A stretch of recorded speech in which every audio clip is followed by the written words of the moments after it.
SDM साहब बन रहे थे मुगल शासक, फरियादी को बनाया था मुर्गा। योगी को लगी खबर तो नब गए जहां पना, अब बैठेंगे घर। कमिश्नर ने जांच बैठाई, रिपोर्ट में एसडीएम की गलती पाई, फिर भी साहिब बोले निर्दोष हैं हम, अब खुद कर रहे फरियाद। योगी का साफ है निर्देश, किसी की जमीन पर कब्जा किया तो खैर नहीं, फिर भी कब्जा नहीं हटवाना चाहते थे डीएम, आखिर क्यों?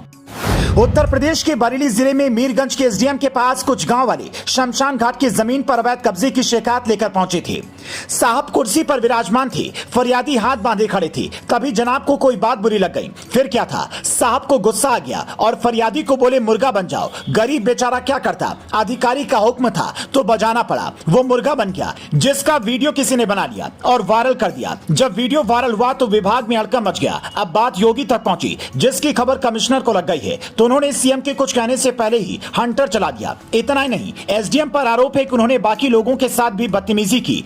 पीड़ित पप्पू ने कहा, मैं शमशान भूमि के बारे में पता करने वहां पर पहुंचा था, मैंने प्रमाण पत्र भी दिया था। एसडीएम साहब ने मुझे मुर्गा बना दिया। इस पर मैंने पूछा मुर्गा क्यों बना रही हैं, तो अब शब्द कहने लगे। इस पर मैंने कहा मैं 2 बार आपके पास आया हूं, मुझे न्याय नहीं मिला, इसीलिए तीसरी बार आया हूं। जब तक न्याय नहीं मिलेगा तब तक मुर्गा बनने से नहीं हटूंगा। तो कहने लगे तुम नाटक करते हो, कागजों में कब्रिस्तान दर्ज है, शमशान भूमि नहीं है, कोई न्याय नहीं मिलेगा।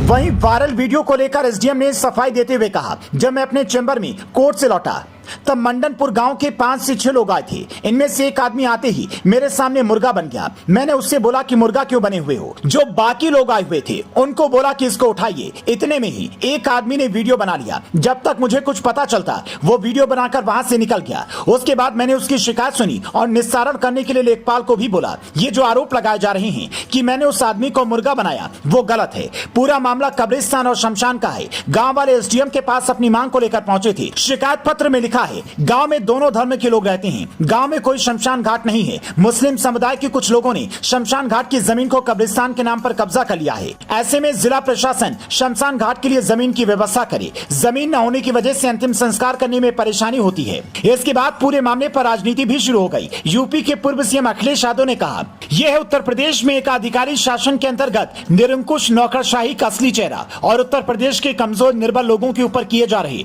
आधिकारिक सरकारी अत्याचार की एक सच्ची तस्वीर। लेकिन अखिलेश यादव को जब पता चलेगा कि मामला कब्रिस्तान का है तो हो सकता है कि उनके तेवर बदल जाएं। लेकिन फिलहाल उन्होंने सरकार पर निशाना साधने के लिए इसका इस्तेमाल किया। वो बात अलग है कि एसडीएम पर कार्रवाई हो गई और फरियादी को भी काम होने का भरोसा दिया गया। Bureau report, leading Bharat TV.